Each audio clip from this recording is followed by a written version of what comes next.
¿Qué tal? Muy buenas noches, comenzamos una nueva semana de 8 Magazine León. Hoy es lunes 10 de junio y bueno, tenemos un programón por delante con muchos temas. Sobre todo, le volvemos a dedicar bastante atención a la literatura. Vamos a hablar de un sentimiento llamado leonesismo, el tercero de una trilogía de Máximo Sotocalvo del que vamos a hablar esta noche. Además, bueno, el natalicio del Águila de la Legio Séptima fue un acontecimiento que se ha celebrado durante todo este fin de semana y también lo vamos a ver. Además, fue también este pasado domingo, ayer, la marcha contra el cáncer en La Bañeza y nosotros, bueno, pues nos acercamos hasta allí y también, por supuesto, RBH Global y Salud Bucodental como cada lunes. Vamos a empezar por aquí, por la salud bucodental, lo importante que es mantener nuestra boca en las mejores condiciones y nosotros, como siempre, confiamos en los mejores profesionales, en el doctor Fernando Rodríguez.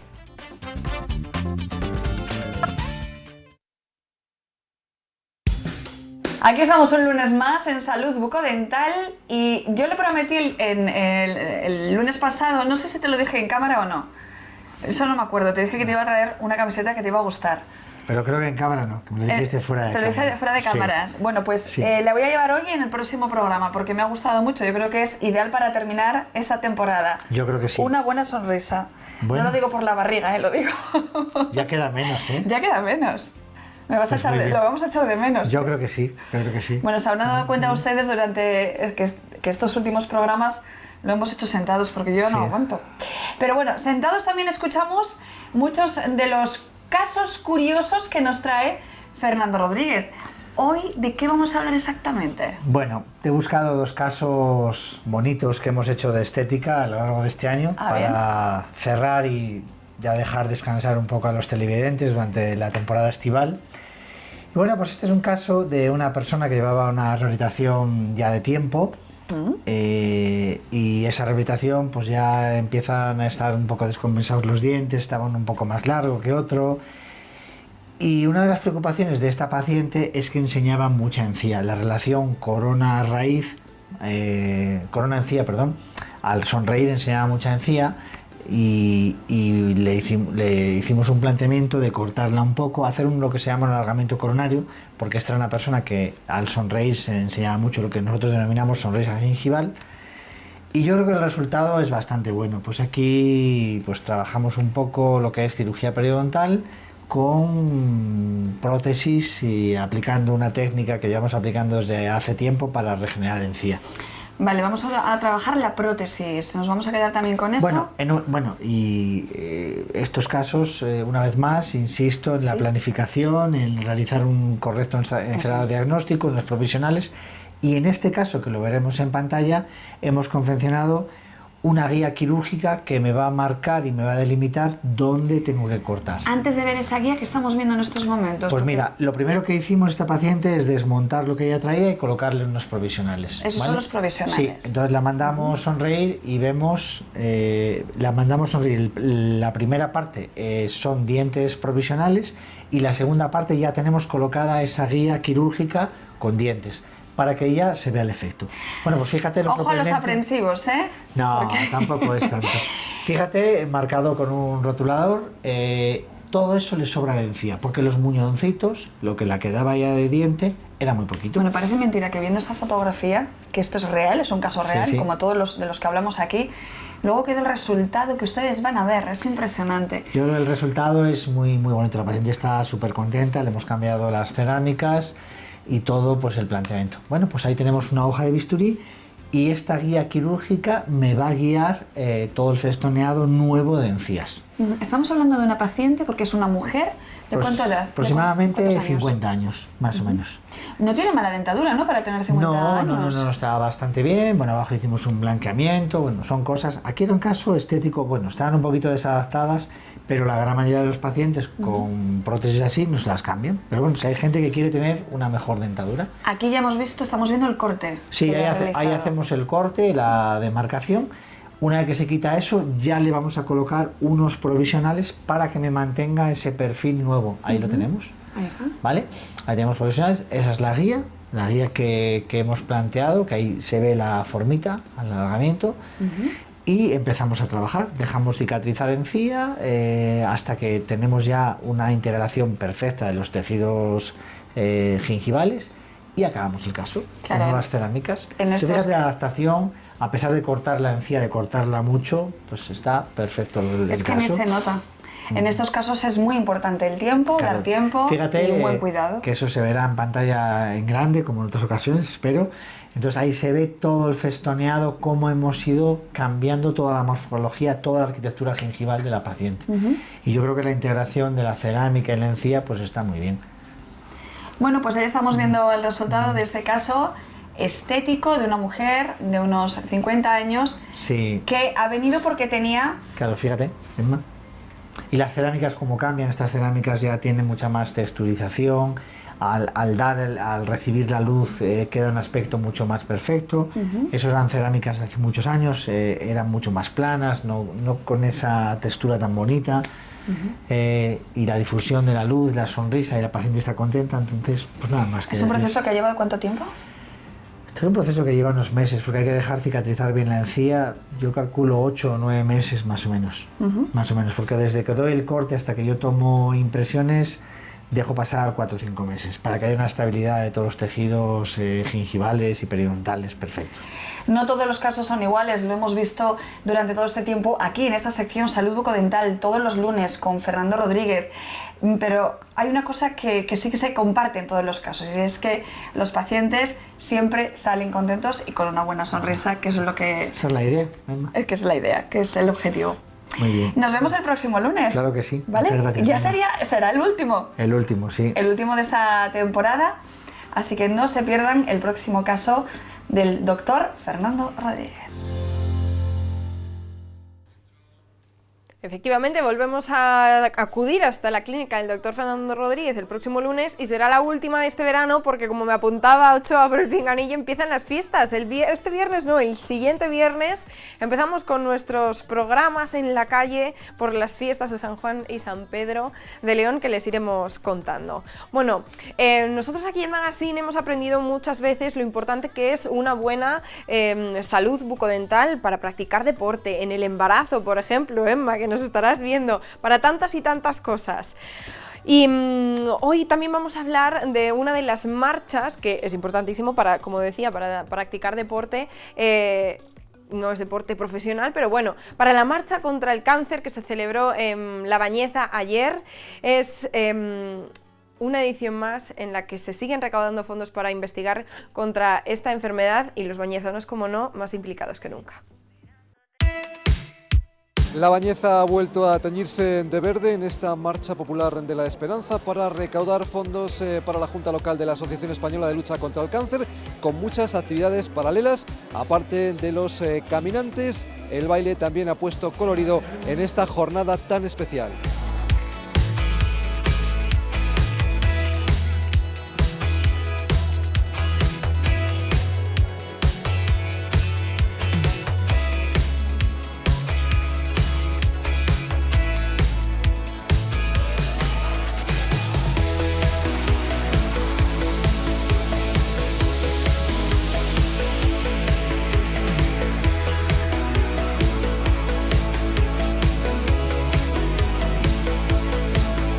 Una cita que ha calado mucho entre la población de La Bañeza, y no solamente de La Bañeza, sino de toda la comarca de La Bañeza y parte de la provincia de León.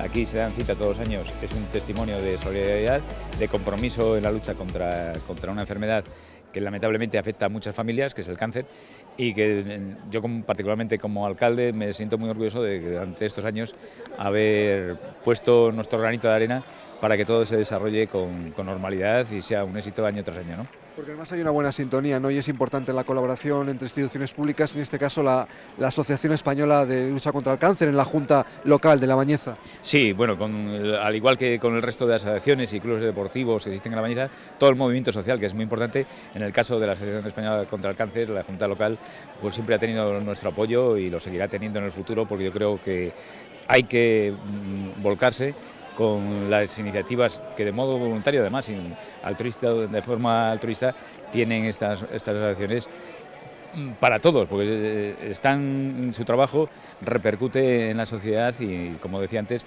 en esa infinidad de personas que se ven afectadas por el cáncer y las familias, que también es muy importante, ¿no?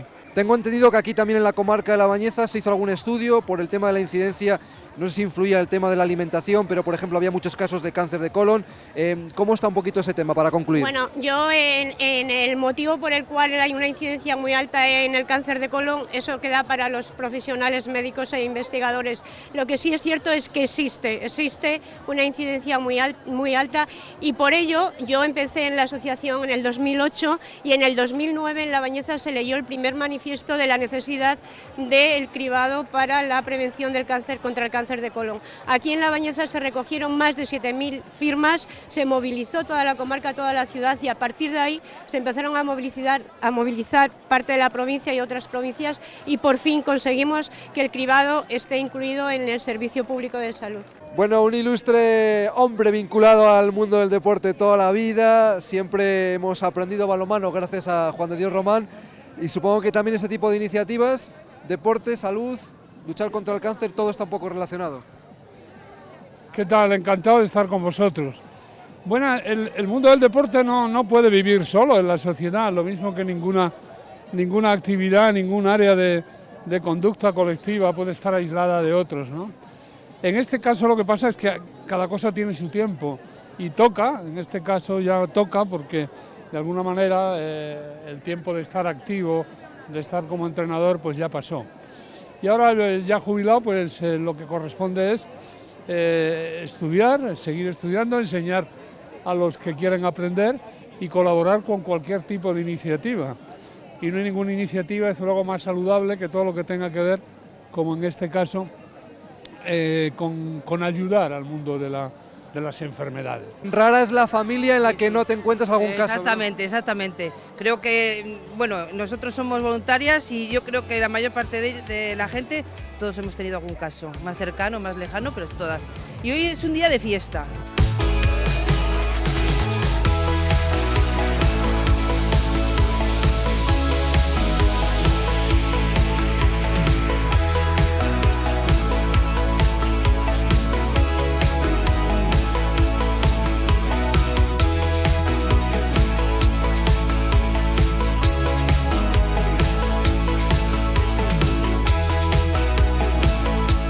Mucha gente implicada en esta gran marea verde, en esta marcha solidaria. Nayara es la madrina de esta edición.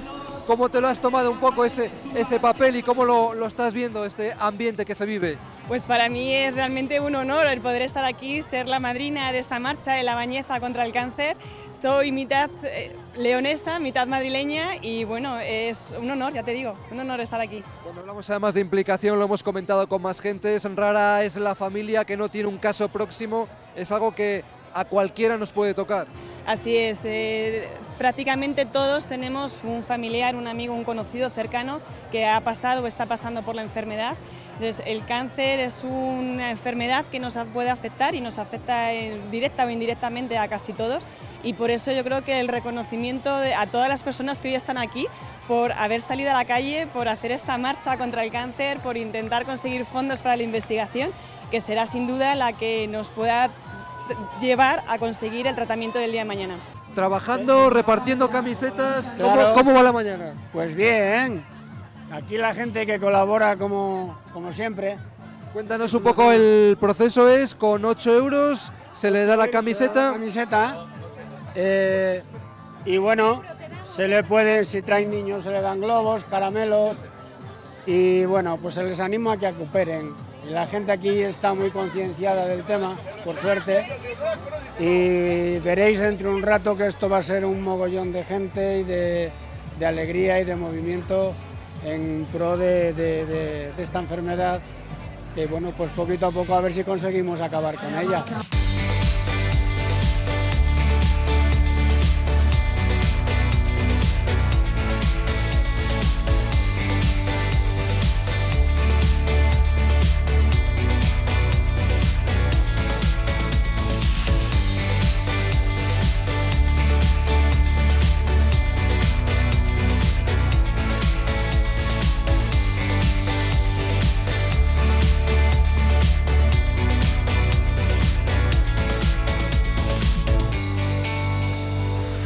Gran trabajo sin duda de los voluntarios en esta Junta Local de la Asociación Española contra el Cáncer de La Bañeza y un éxito esta 12ª edición de la Marcha Solidaria.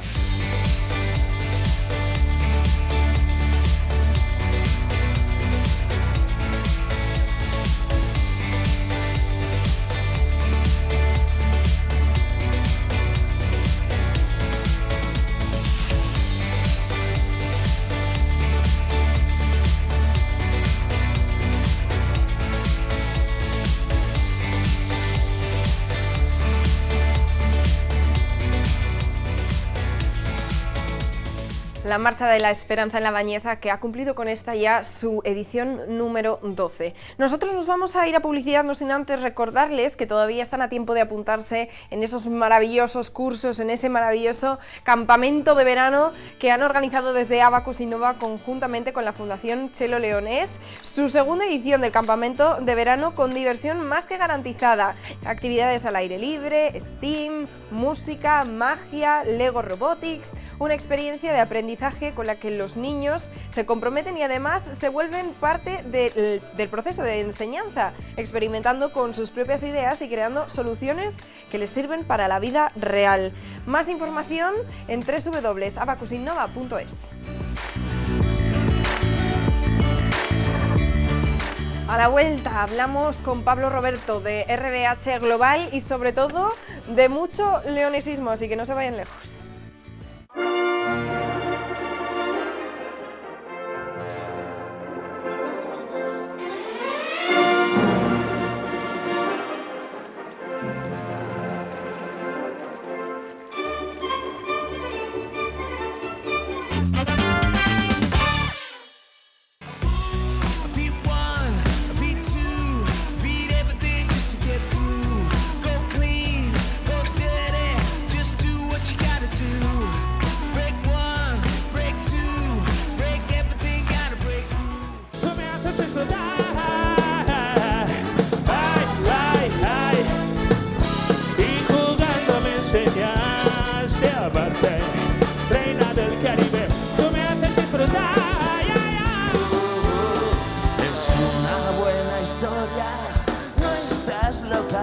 Somos más así, un gesto tuyo y tendrás a mí. Esta es mi ronda y va por ti. En los próximos días veremos todos estos reportajes, pero de momento nos vamos a centrar en algo serio. Pablo, buenas noches. Buenas noches. Y es que yo me acabo de enterar que hay unas tarjetas con las que el porcentaje que te cobran por aplazar las cosas, bueno, por pagar las cosas a plazos es tan alto que casi es como que no terminarás de pagarlo nunca. Sí, desde luego, la verdad es que nos están llegando preguntas un poco hablando de esto, ¿no? De las tarjetas revolving, de qué son, y es lo que estábamos comentando un poco ahora, pues son las tarjetas estas que que supuestamente nos facilitan, que nos están llamando, que estamos viendo por internet, que dicen, bueno, compre ahora y paga a plazos, que el trámite es todo muy sencillo. Usted, sobre todo, está pensado incluso para disponer en efectivo o para aplazar las compras en el que tú pagas una cuota. ¿Qué es lo que sucede con estas tarjetas? Pues que al final el tipo de interés que se paga pues suele andar entre el 24, el 26, el 28%, y esto al final uno, pues lo que comentábamos, parece que nunca acaba de pagar, porque vamos, por la misma gestión podías haber comprado 3. Sí, porque con esos intereses. Lo normal es que tú, por ejemplo, pues vayas a comprar, no sé, una televisión que valga 1.000 euros, que sea algo caro, y lo financies mediante este tipo de tarjetas. Por no pagarlo de golpe. Por no pagarlo de golpe, en el que digas, bueno, pues yo lo pago en 12 meses. Bueno, pues hay que ver cuando uno contrata algo de este estilo, esta financiación, cuál es el tipo de interés que se admite, porque hay una sentencia del Tribunal Supremo que ha dicho que esto es usura. Esto es un tipo que excede de lo normal y que, por tanto, se puede llegar incluso a declarar la nulidad de la contratación de este préstamo, o sea que es un caso más de abuso bancario de estos, bueno, en este caso de una entidad financiera que están utilizando esta fórmula pues para aprovechar, porque uno parece que nunca acaba de pagar, empieza a pagar el 24%, luego el interés del interés, luego una comisión y al final nunca acabas de pagar completamente, con lo cual es algo que, bueno, hasta ahora últimamente bastante de actualidad, nos han llegado varias consultas en este aspecto y por eso hemos querido explicar un poco lo que es. Las tarjetas revolving son las tarjetas que tienen un tipo de interés mucho más caro, que sirven para pagar a plazos cualquier cosa, o incluso disponer de dinero por el cajero y pagarlo o sea, solicitarnos un autopréstamo, coger el dinero del cajero y pagarlo a plazos, ese dinero.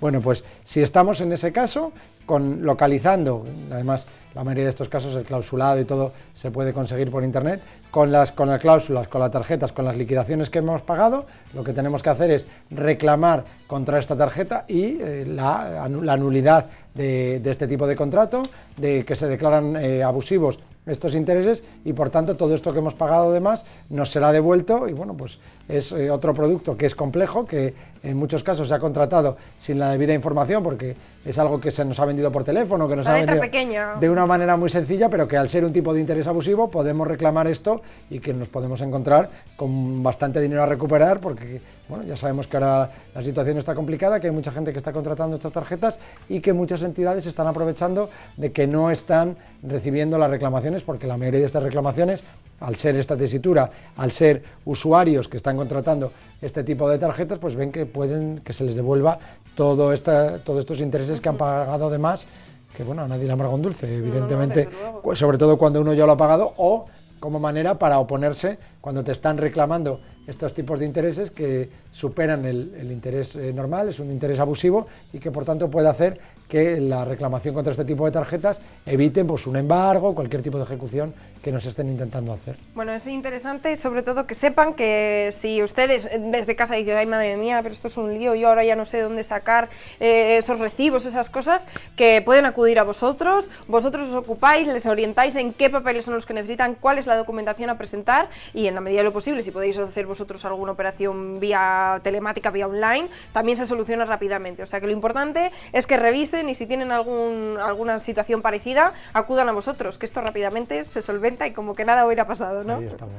Bueno, pues nosotros siempre les instamos a que nos escriban con sus dudas a través de echomagazine@rtvcil.es o directamente acudan a los profesionales de RBH Global y esas dudas recurrentes, esas cuestiones que, bueno, vemos que se repiten entre los espectadores, bueno, nosotros, bueno, nos las trae Pablo para que nos queden un poquito más claras a todos. Pablo, muchísimas gracias, nos vemos en una semana. A ver con qué cosa, porque esta vez me he sorprendido, no conocía yo las tarjetas. Desde luego, vamos cogiendo ahí del buzón lo que va llegando y como nos preguntaban sobre esto, pues hoy toco este tema, veremos la semana que viene. Exactamente, bueno, un tema de actualidad. Nosotros ahora nos vamos a viajar en el tiempo, en una época en la que no existían tarjetas revolving ni de ningún tipo, con la Legio Séptima. La ciudad de León ha regresado al siglo I para la conmemoración del natalicio del Águila, el origen de la Legio Séptima que dio el nombre a esta capital. Y, por ejemplo, nos podemos encontrar cómo era un campamento de una de las legiones, como lo que podemos ver aquí en este Parque del Cid. Efectivamente, aquí estamos instalados la sexta Victris, que fuimos los que empezamos la fundación de la ciudad y luego se fundó ya la séptima.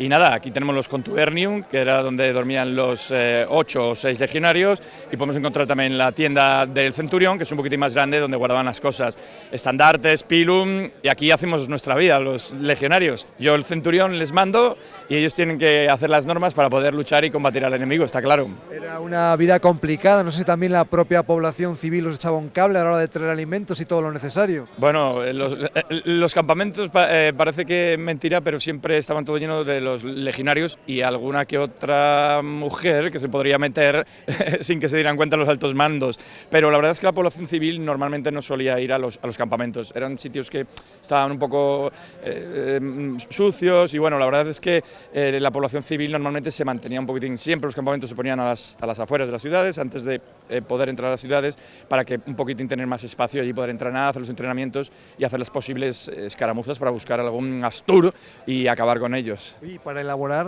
tanto el material bélico como los trajes, sí. Documentación, otras asociaciones que ya existen, ¿cómo se acerca uno a todo ese material? Bueno, sobre todo compañeros recreadores, o sea, yendo de recreación en recreación vas aprendiendo. Luego, por supuesto, te documentas con diferentes enciclopedias. Hoy en día el mundo de Internet es muy potente y muy poderoso y nos puede ayudar, aunque a veces pues bueno, hay cosas que no son realmente lo que eran. De todas formas, los recreadores, muchos intentamos recrear de diferentes temporadas, de diferentes tiempos y cogemos a lo mejor armaduras o cotas de malla de diferentes épocas del ejército. Pero bueno, nosotros por ejemplo ahí tenemos un taller de cota de malla que está un compañero haciendo las cotas de malla, más o menos nos vamos haciendo nuestros trajes como vamos pudiendo y adquiriendo los materiales pues bueno, como bien vamos pudiendo, costosamente porque son unos trajes costosos, la economía pues es la que hay, pero nos gusta e intentamos ir seguir mejorando, claro que sí.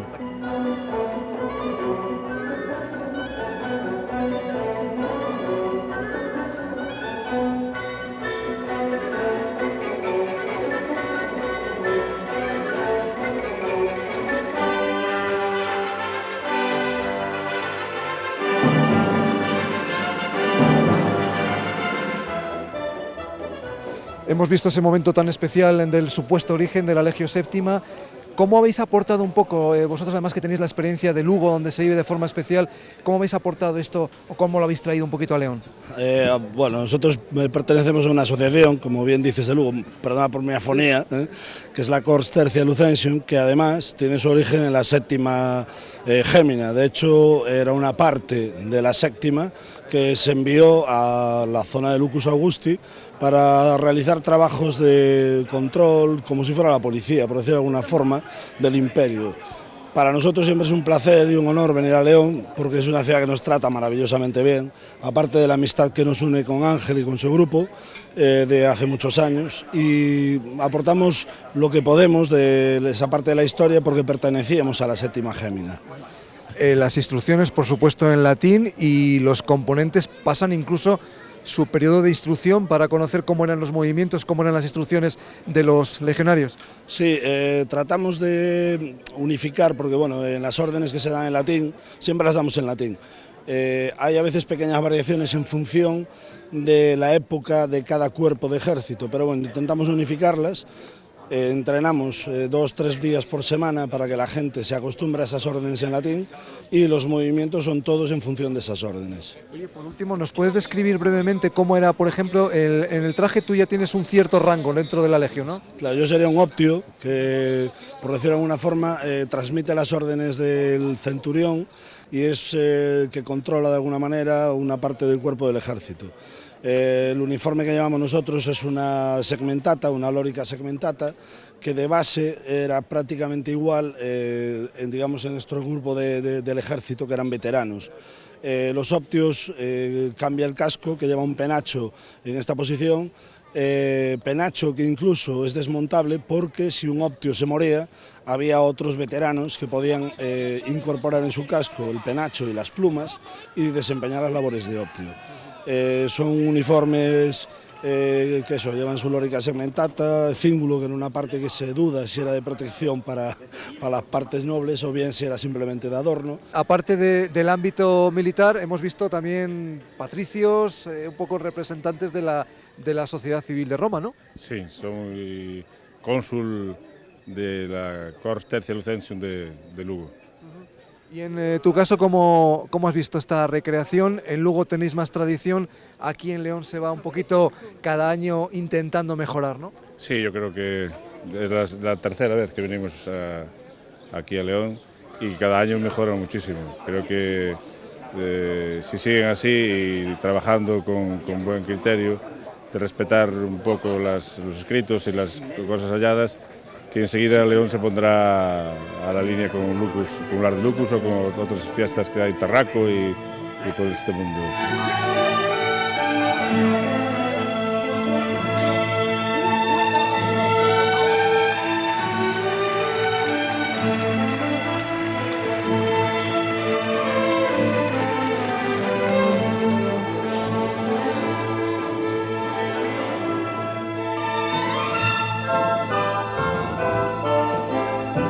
Dentro de esta recreación no pueden faltar tampoco los gladiadores.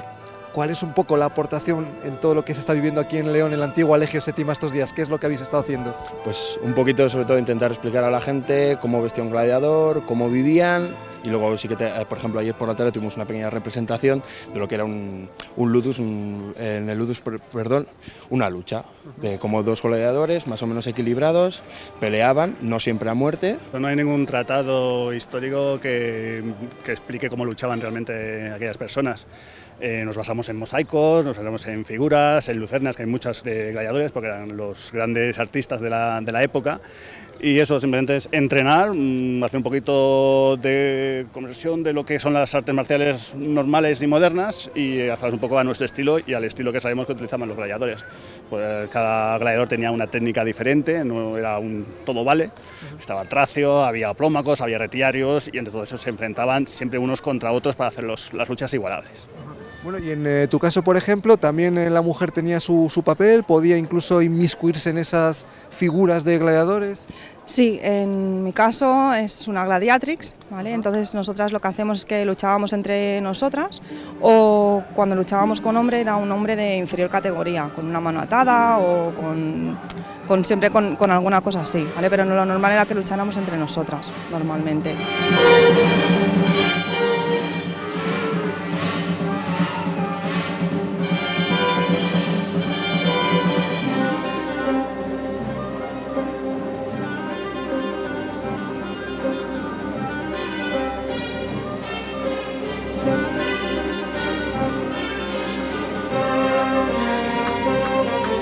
El Parque del Cid también se ha convertido en un escenario de cómo era la vida romana, por ejemplo, en momentos como la acuñación de moneda, uno de los atractivos dentro de estas 2 jornadas en las que León ha regresado al siglo I después de Cristo.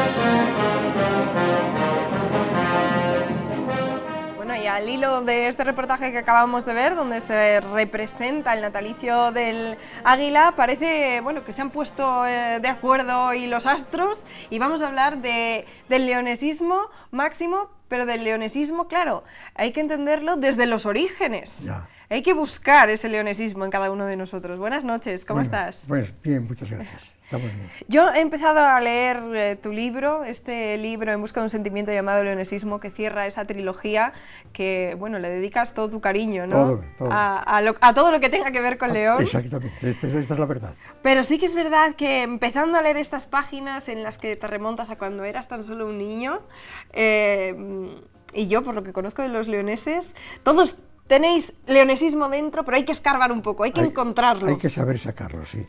Yo, evidentemente, cuando vino el problema autonómico, yo empecé a recapacitar sobre dónde había yo ido adquiriendo eso que llamamos leonesismo, ese amor hacia León, hacia lo leonés, a la cultura, a las tradiciones, todo eso. Y entonces empecé a rememorar y ya me di cuenta que venía de muy atrás, que eso lo llevas dentro, que viene en origen, pero claro, luego hay que cultivarlo, vivirlo. Yo creo que no hay nadie en León que no tenga, pues eso, un familiar, un abuelo, un tío, un padre, que siempre le haya contado historias curiosas de León, de aquí, de allá, del norte de la provincia, del sur, y eso es muchas veces lo que hace, el detonante, ¿no? Claro. Lo que hace que tengas ese interés, esa curiosidad por tu tierra.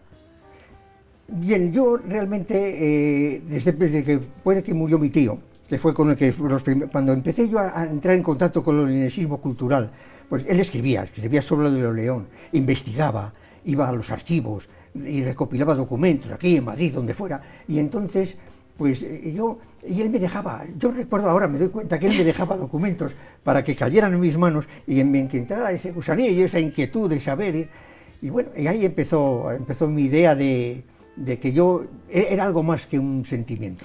Porque para mí el leonesismo es un sentimiento, se lleva dentro, nace desde el ser leonés. Si uno puede ser leonés por adopción, porque vive aquí y le gusta y dice yo soy leonés. Yo un poco leonesa ya soy. Bien, excelente. Yo tampoco pretendo que los de Zamora de Salamanca se consideren leoneses si no quieren. Yo en eso siempre lo he tenido claro. Y recuerdo que en mis peripecias, cuando te estaba defendiendo eso ante el procurador del común, pues yo siempre les decía, no, si los de Zamora y de Salamanca no quieren ser leoneses, nosotros no tenemos por qué obligarles. A mí me parecía raro, ¿no?, que no quisieran, pero bueno. La coincidencia del León y el leonesismo, el nombre es donde radica muchas veces el posible rechazo. Eso es, sí que es verdad. Oye, decías que ahora, por ejemplo, echando la vista atrás, te das cuenta, ¿no?, en esos documentos, en esa curiosidad que un poco hizo emerger tu tío, ahora sí que te das cuenta de ello. Pero, ¿en qué momento te das cuenta realmente de, oye, pues a lo mejor tengo yo una curiosidad especial por mi tierra, por mis orígenes, por mis raíces. Bien, en el proceso, cuando empezó el proceso autonómico, cuando empezamos ya la transición hacia la democracia, entonces ahí es donde ahí me entró la inquietud. Resulta que los vascos, catalanes y otros podían tener sus propias cosas y nadie les reprochaba. Y nosotros, en cuanto nos levantamos, les queremos y queremos, pues se nos ponía toda clase de vetos. Martín Villa, el político más significado nuestro, que un día tuve la ocasión de decirle que le consideraba un mal leonés, había gente delante, sin ánimo de ofenderle, se lo dije, no pretendo ofenderle, simplemente es mi percepción. Usted, en vez de ayudarnos, ustedes se han creído que yo tenía todo el poder del mundo. Digo, claro, todo el poder del mundo lo tenía. Era ministro y secretario de eso de territorial, pues tenía usted todo el poder. Más poder que nosotros, seguro. Claro. Otra cosa es que quisiera comprendernos, otra cuestión. Pero vamos, no sé, me he perdido un poco hacia lo que iba. Te preguntaba que ¿cuándo fue ese momento en el que te diste cuenta, sin echar la vista atrás, en ese momento en tu presente que decías? Yo siempre me considero leonés. Y me ha gustado vivir la cultura leonesa y las tradiciones.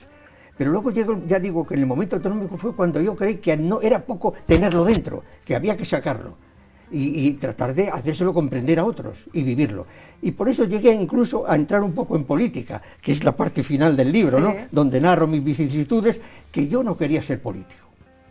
Y entré en Unión del Pueblo Leones, que era una asociación de gentes, casi todos románticos de leoneses, que tenían que vestirse con el ropaje político para poder actuar en política y defender lo nuestro, porque otros venían avasallándonos. Claro, una fase preautonómica, una autonómica, es un poco complejo, pero yo en ese momento fue cuando yo tomé la conciencia de que había que hacer algo, porque el leonesismo para mí es tener la conciencia de ser leonés y que hay que defenderlo. Dices el leonesismo como un concepto como muy concreto, ¿no? Pero para aquellas personas que están un poco perdidos, sí, sería pues lo que dices, reivindicar, sí, lo nuestro. Bien, ese sería el concepto del leonesismo político, ajá, que es el reivindicativo. Pero hay un leonesismo sentimental, el que nace con tu ser leonés. Y el ser leonés yo lo escribo entrecomillado, porque es algo más que quiero significar que es algo conciso, que está comprendido dentro de ello, y nace con las personas. Pues yo, incluso dentro del libro hago una significación curiosa, un poco metafísica si se quiere. Hablo de leonesismo, del ser de león y ser leonés. ¿Y no son cosas iguales? No, para mí no. Quizás ahí me pase un poco de rosca en ese sentido. Pero el ser de león es todo el que nace aquí, o diga yo soy de león, o quiera serlo, bien. Pero el ser leonés implica algo más. Y esa implicación es estar motivado ante las cosas propias y defenderlas.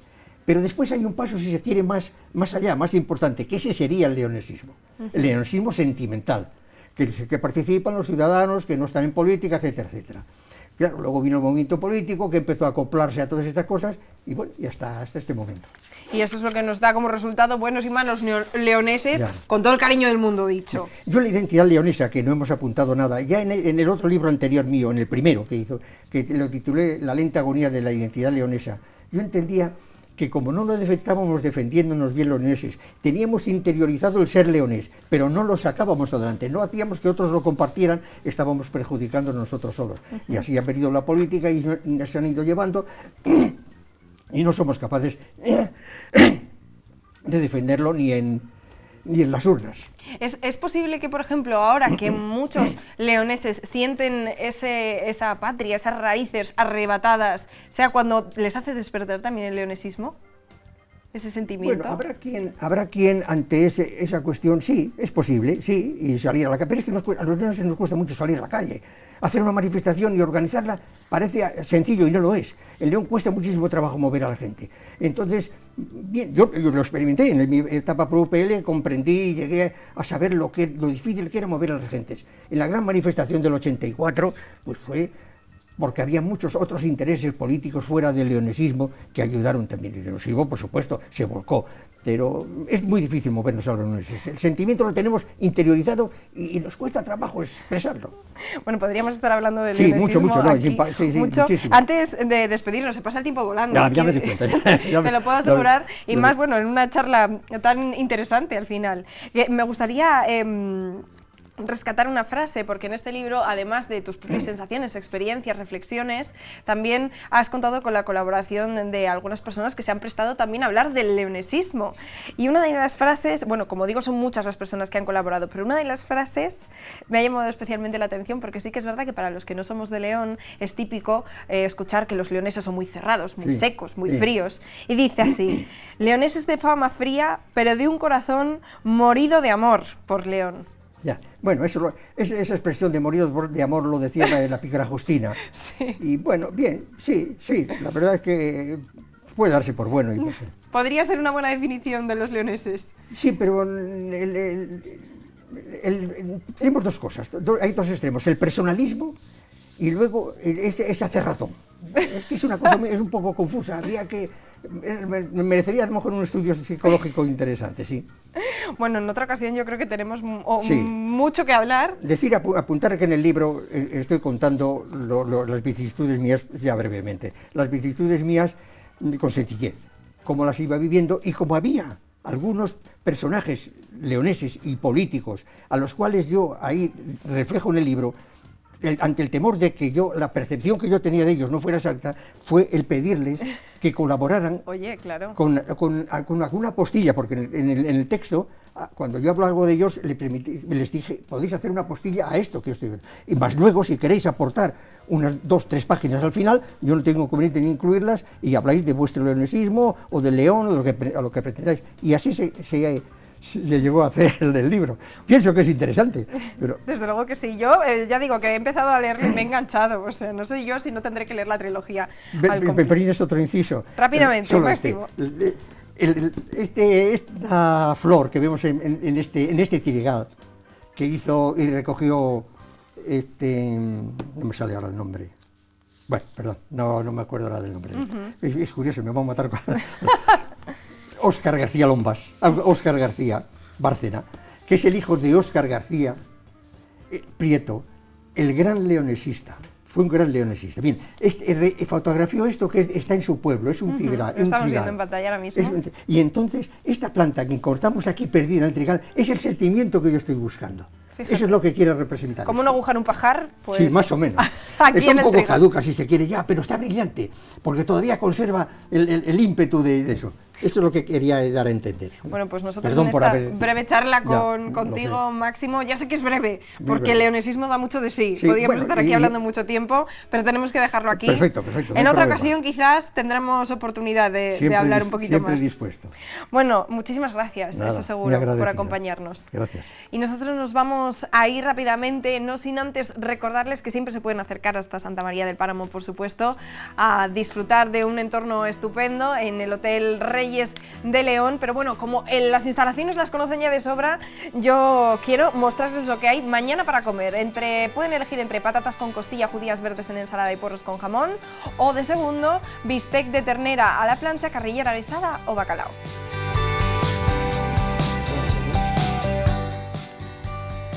Y bueno, también recordarles rápidamente que este fin de semana en el Palacio de Exposiciones de León se va a celebrar ese cuarto Salón del Automóvil, días 13, 14, 15 y 16 de junio, organizado por leonbuscon.com. Si quieren un nuevo vehículo ya saben dónde acercarse. Nosotros regresamos mañana a partir de las 10:30 de la noche.